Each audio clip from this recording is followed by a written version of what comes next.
most of us have at least one enemy in our life, and if you don't, you're probably not being authentic, you're probably not being yourself, your personality probably isn't strong enough, and you should get on that.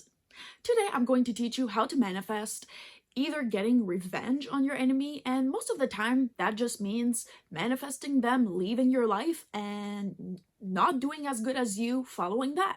Here on Janelle HALLOWEEK, stay tuned. Hi guys, welcome back to my YouTube channel. My name is Janelle, and I am a manifestation coach with a bachelor's degree in psychology. This week, we're doing Halloween week, where I speak about topics that are a little bit more taboo, a little bit more evil than I usually do. Before we get into it, check out my merch if you haven't already. You can also come find me for personal coaching on the website Shopify, and if the link isn't working yet, just DM me on Instagram and we can talk about it there. You can also follow me on all of my social media platforms, of course, and I highly recommend you guys to join my VIP Facebook group, which is now only $5 a month, and we do live Q&A sessions there. We motivate each other, we help each other out. The other day, there was a girl in our group that wanted to manifest plane tickets so that she could go back home for her great-grandfather's funeral, which is sad, but we helped her visualize it, and she manifested it, so I'm happy for her. Without any further ado, let's get right into it. Okay, so before we get into it, I want to tell you guys about like my own experience dealing with bullies. And so basically growing up, I had a very strong personality.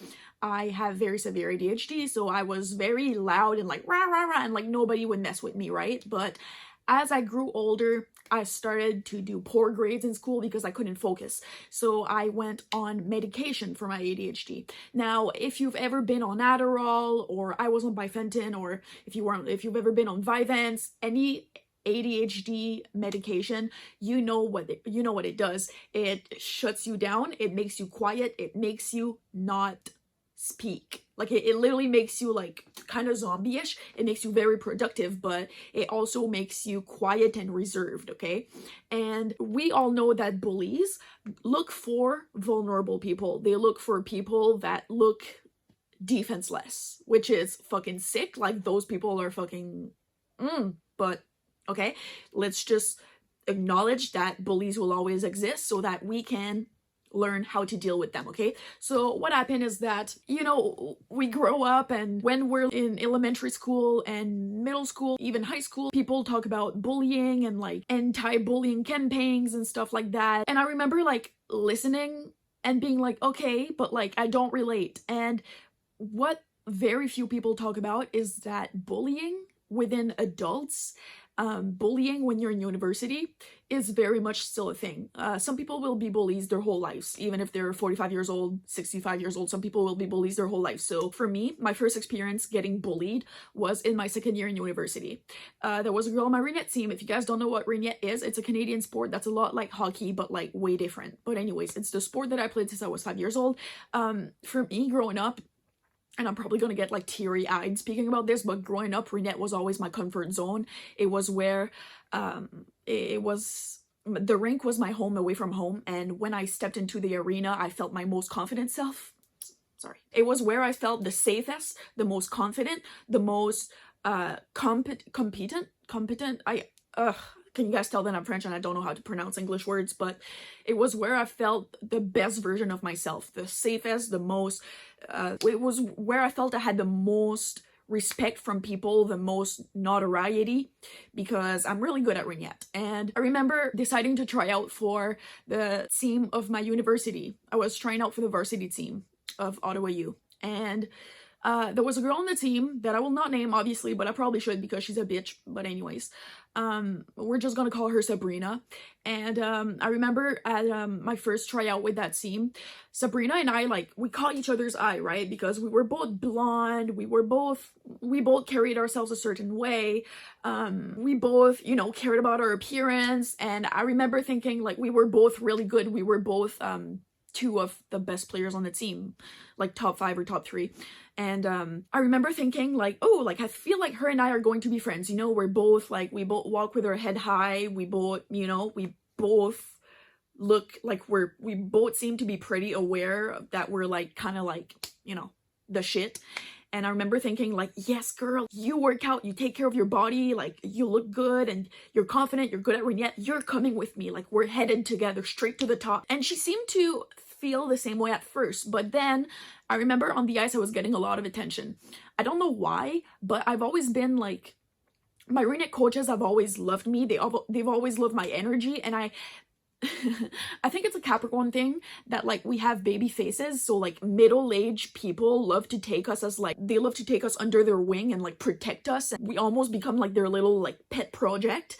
And I was getting a lot of like attention from the coaches and a lot of compliments from the coaches. And I remember there was a coach from the National League who came to be our assistant coach for one practice, and he asked me in what league I played before making that team, and I said I just played house league. Like I played like for Team New Brunswick when I was 14 years old, but after a while, like I just decided to play house league and focus on school more. And he looked at me and he was like, "That's hard to believe, you're really good." And I remember seeing like that Sabrina had a look on, she had a look on her face where like her whole face shut down.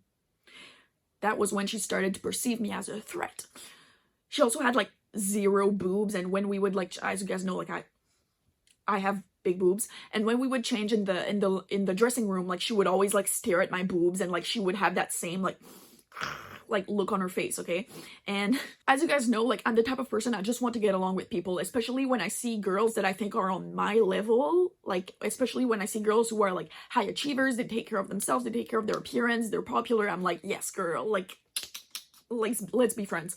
But so I continued trying to be her friend, even though she started to be very like passive aggressive with me, and even especially on the ice, and every time I did a mistake she would like yell at me on the ice. She was extremely nasty.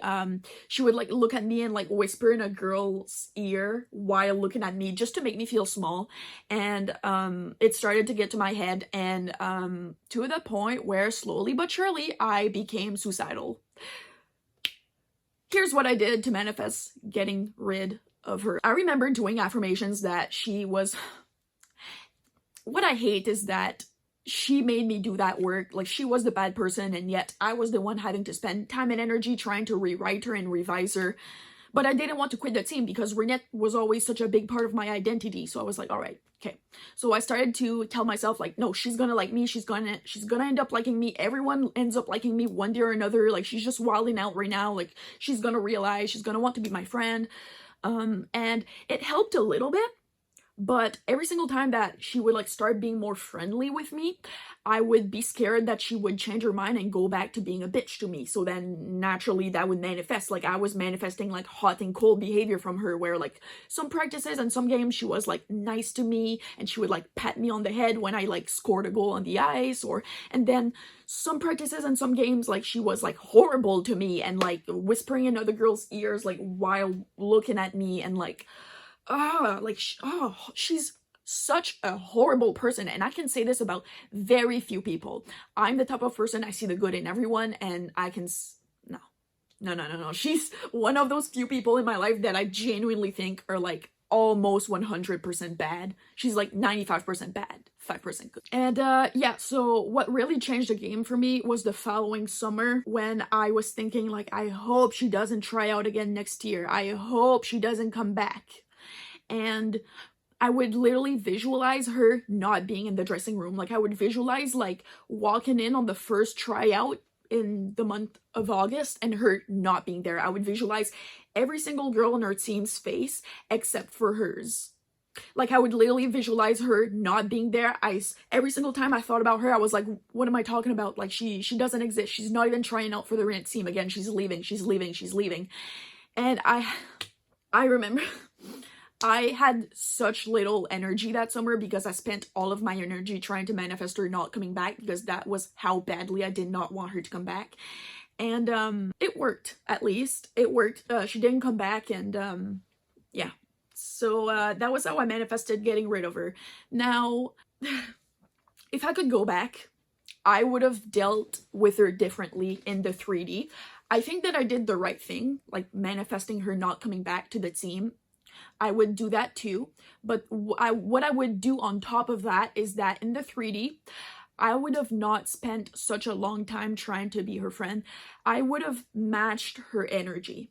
So as the very day that she started to be mean to me, I would have started being mean right back to her right away. I would have not thought to myself like, no, like she's gonna like me, like no. I would have launched affirmations, yes, but in the 3D, I would have been a bitch to her right back. Every single time she yelled at me, I would have yelled, not even just yelled back, yelled louder than her immediately on the spot. And you know, it's hard to do because when you're intimidated, you're intimidated. I didn't realize it at the time, but she was scared of me even more than I was of her. That's why she was bullying me. Do you know what I mean? Because originally that was why she started to be mean to me. Like, she saw that I was pretty, talented at Rainiette, that people liked me, that people give me validation that she wanted, but yet nobody would give it to her. She saw that I was funny, that I was the life of the party, and she did not like it. You know what I should have done? I should have not been so jovial with her. I should have not laughed at her jokes. I should have just been like, hi.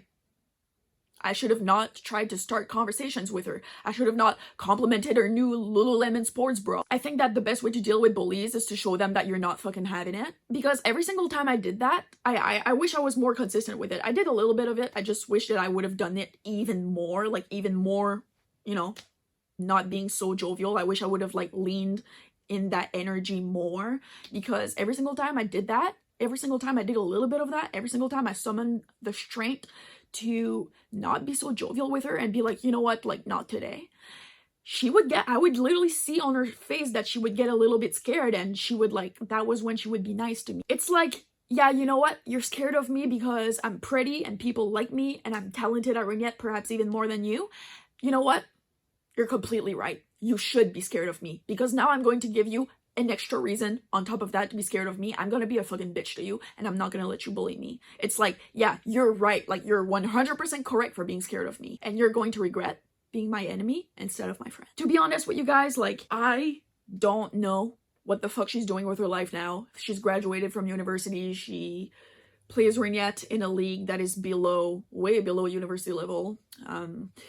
I think she wanted to be like a school teacher or something like that, which, like, cool, both my parents are school teachers. It's a very honorable job. It kind of freaks me out that she'll be working with kids, but anyways. I guess that I could manifest her getting bad karma, or I could manifest her life going horrible from here on out, but you know what? I naturally came to the realization one day that she's a loser. And that took me a long time. For a long time, I saw her as like this badass alpha woman, but after a while the novelty of her wore off, and I realized that alphas aren't bullies. They're pack leaders, they're pack builders. They see other people who have potential, they're like, yes, you're coming with me. You know, alphas are not Donald Trump, they're Barack Obama. They're pack builders, they're leaders. They make other people better, and she clearly wasn't on that page. So now that I genuinely see that she's a bully and a loser and that she has to live with herself for the rest of her life, I genuinely don't even have to try visualizing her doing bad in order to manifest her doing bad. I genuinely assume that she's going to do bad. I think that her coworkers at work are not going to like her. I think the kids are not going to like her. I think that she's going to be that bitch teacher that nobody likes, and I'm very confident about that, so I know that it's going to manifest. My best revenge that I can have on her is realizing that she's just a loser and that she has to live with herself for the rest of her life, and that, of course, I'm gonna be more successful than her in life. I'm me, and she's her.